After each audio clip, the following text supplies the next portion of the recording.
अस्सलाम वालेकुम नाज़रीन, जैसा कि आपने वीडियो में देखा कि एक ड्राइवर को 10,000 रियाल जुर्माना हो गया है।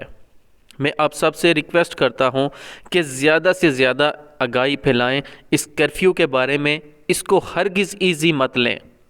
सऊदी अरब में गैर मुल्की कितना कमाते हैं ये आप बहुत बेहतर जानते होंगे। आप सबसे रिक्वेस्ट करता हूं कि 10,000 रियाल कुछ लोगों के 6 से 7 महीने की सैलरी भी बनती है।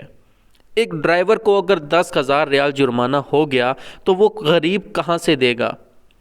सऊदी अरब में जब से सिग्नल तोड़ने का 3,000 रियाल जुर्माना शुरू हुआ है, जो गैर मुल्की ड्राइवर हैं वो रास्ता बदल देते हैं। तो आप अंदाज़ा करें कि 10,000 रियाल एक ड्राइवर कैसे दे सकता है।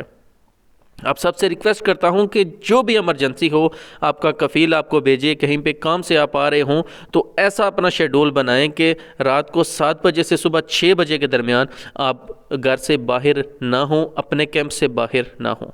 अपना और अपने प्यारों का ख्याल रखिए। मिलते हैं नेक्स्ट वीडियो में। अल्लाह हाफिज़।